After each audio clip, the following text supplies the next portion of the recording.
మరి వరంగల్ జిల్లా నర్సంపేట డిపోలో రెండవ రోజు సమ్మె నిరంతరంగా కొనసాగుతుంది.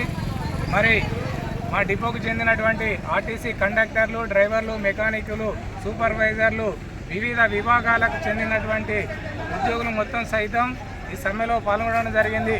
ముఖ్యంగా ఈ సమ్మె చేయడానికి ముఖ్య ఉద్దేశము, మాకు గత బీఆర్ఎస్ ప్రభుత్వము ఎటువంటి సమస్యలు పరిష్కరించకుండా ఆర్టీసీని ప్రభుత్వంలో విలీనం చేసి కేవలము అపాయింటెడ్ డేటు ఇవ్వకుండా మమ్మల్ని ఎన్నికల ముందు నట్టేట ముంచింది. 2019 అక్టోబర్ 4 నుండి సుదీర్ఘంగా జరిగినటువంటి 55 రోజుల సమ్మెలు మరి కేసీఆర్ గారు మా మీద ఉక్కుపాదం మోపి మా ఉద్యోగాలను తీసేద్దాం, సెల్ఫ్ డిస్మిస్ అని చెప్పి మమ్మల్ని భయభ్రాంతులకు గురి చేసి మమ్మల్ని నానా ఇబ్బందులు పెట్టిండు. మరి కేవలము గెజెట్ నోటిఫికేషన్ రిలీజ్ అయిన తర్వాత కేవలం ఒకే ఒక్క అపాయింటెడ్ డేట్ ఇవ్వకుండా మమ్మల్ని ఎలక్షన్ల పేరుతోటి మమ్మల్ని ప్రత్యేక తెలంగాణ రాష్ట్రానికి వాడుకొని ముందు వరుసలో ఉండి ప్రత్యేక సకల జనుల సమ్మెలో పాల్గొని మేమందరం కూడా ప్రాణాలను పరంగా పెట్టి మరి ఉద్యమాన్ని తారస్థాయికి తీసుకుపోయిన ఘనత మా ఆర్టీసీ కార్మికులది. ఈరోజు తెలంగాణ రాష్ట్రం సిద్ధించిందంటే దానిలో ప్రధానంగా మా ఆర్టీసీ కార్మికుల పాత్ర ప్రధానమైన ఎజెండాలా ఉంది. మరి అప్పుడు కూడా కేసీఆర్ గారు ఆర్టీసీని ప్రభుత్వంలో విలీనం చేస్తామనేసి చెప్పి మరి కేవలము 90% మా ఆర్టీసీ కార్మికుల ఆత్మగౌరవం అయినటువంటి ఆర్టీసీ ప్రభుత్వ విలీనాన్ని 90% పూర్తి చేసి కేవలం గవర్నర్ గారి ఆమోద ముద్ర వేసిన తర్వాత కూడా కేవలం ఒకే ఒక కలం పోటు ఆర్టీసీని అపాయింటెడ్ డేట్ ఇవ్వకుండా మోసం చేసిన ఘనత మరి జరగవ చెప్తున్నా. అయితే గత ప్రభుత్వం చేసింది ఓకే కేసీఆర్ గారు మోసం చేసిందని రేవంత్ రెడ్డి గారు సీఎం కావాలి, కాంగ్రెస్ ప్రజాపాలన రావాలి, ఇందిరమ్మ రాజ్యం రావాలి, మా బతుకులు మారుతాయి, మాకు ఉద్యోగ భద్రత వస్తుంది, మాకు పని భారం తగ్గుతుంది, మరి కొత్త రిక్రూట్మెంట్ జరుగుతుంది, కొత్త నియామకాలు జరుగుతాయి, ఆర్టీసీని కూడా ప్రభుత్వంలో విలీనం చేస్తామనేసి నమ్మి మేము బస్సులో ప్రతి ఉద్యోగి ప్రతి ఎంప్లాయీ వాళ్ళకు కూడా ప్రజలకు కూడా మోటివేషన్ చేసి మరి కాంగ్రెస్ ప్రభుత్వాన్ని తీసుకురావడం జరిగింది. వారు కూడా మేనిఫెస్టోలో పెట్టారు, కాంగ్రెస్ ప్రభుత్వం వస్తే మేము ప్రభుత్వంలో విలీనం చేస్తామని చెప్పి మరి ఇప్పటికి కూడా 28 నెలలు కావస్తుంది. మరి మేము గొంతెమ్మ కోరడం లేదు.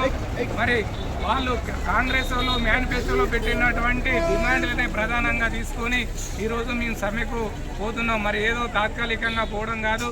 మీకు గతంలో మా జేఏసీ నాయకులు కానీ యూనియన్ నాయకులు కానీ మీకు ఎప్పటికప్పుడు రిప్రజెంటేషన్ చేసుకుంటా కూడా ఇవ్వడం జరిగింది. మరి పరోక్షంగా మీరు మా సమస్యలను పరిష్కరించకుండా పరోక్షంగా మీరే సమ్మెలోకి పోయే విధంగా ప్రవర్తించిళ్ళు. ఈరోజు మేము అడుగుతున్నాం, ఆర్టీసీని ప్రభుత్వంలో విలీనం చేయండి, మహాలక్ష్మి పథకం కింద వచ్చినటువంటి డబ్బులు మీరు సకాలంలో ఇస్తే పెద్ద సమస్య ఏం లేదు. అదేవిధంగా 2021 పిఆర్సీ కూడా పెండింగ్లో ఉంది. అదేవిధంగా 2025 పిఆర్సీ కూడా ఉంది. అదేవిధంగా 2017కు సంబంధించిన ఏర్స్ కూడా ఉన్నాయి. అదేవిధంగా ఈ మహాలక్ష్మి టికెట్ చేయాలంటే ఈరోజు రాష్ట్ర వ్యాప్తంగా కండక్టర్లు 800 మంది నుండి 1000 మంది కండక్టర్లు ఈరోజు సస్పెన్షన్కి గురయ్యిండ్రు.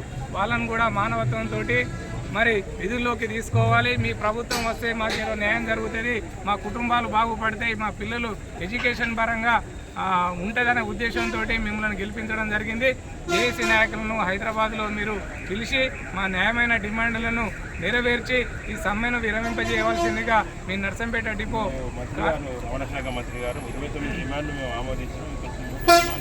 లేదు మంత్రి పొన్నం ప్రభాకర్ గారు మాకంటే గౌరవం.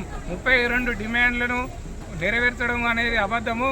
కేవలము ఆర్టీసీ ప్రభుత్వ విలీనమును యూనియన్ల పునరుద్ధరణ కాకుండా మిగతా అంశాల మీద మాట్లాడదామనేసి అన్నారు. మిగతా అంశాలు మరి 2 పిఆర్సీలు ఉన్నాయి. పిఆర్సీలు ఎందుకు ప్రకటించడం లేదు? మిగతా సమస్యలు ఉన్నాయి. పని భారం పెరిగింది. ఈరోజు ఆకస్మిక మరణాలు ఆర్టీసీలో సంభవిస్తున్నాయి. డ్రైవర్ గుండెపోటుతోటి చనిపోవడం జరుగుతుంది. అంటే ఈ రకంగా చూస్తే ఉమ్మడి ఆంధ్రప్రదేశ్లో ఉన్నటువంటి 1,10,000 మంది తెలంగాణ రాష్ట్రం ఏర్పడ్డ తర్వాత 50,000 పైచీలకు ఉన్నోళ్ళు మరి ఈరోజు 38,000కు కుదించబడ్డది. ఈరోజు ఒక కొత్త రిక్రూట్మెంట్ లేదు, ఒక కొత్త బస్సు కొనడం లేదు. అవుట్ సోర్సింగ్ పేరున లేకుంటే ఎలక్ట్రికల్ బస్సు పెరిగిన మొత్తం ప్రైవేటు పరణ చేయాలని చూస్తుంది. మరి ఈ రకంగా కట్టడి చేయవలసిన బాధ్యత రేవంత్ రెడ్డి గారి ప్రభుత్వం మీద ఉంది. అది అబద్ధము. ఇప్పటికి కూడా చర్చలకు పిలిచి మా న్యాయమైనటువంటి డిమాండ్లను నిలవర్తించవలసిందిగా మేము నర్సంపేట డిపో కార్మికుల తరఫున మేము డిమాండ్ చేస్తున్నాం.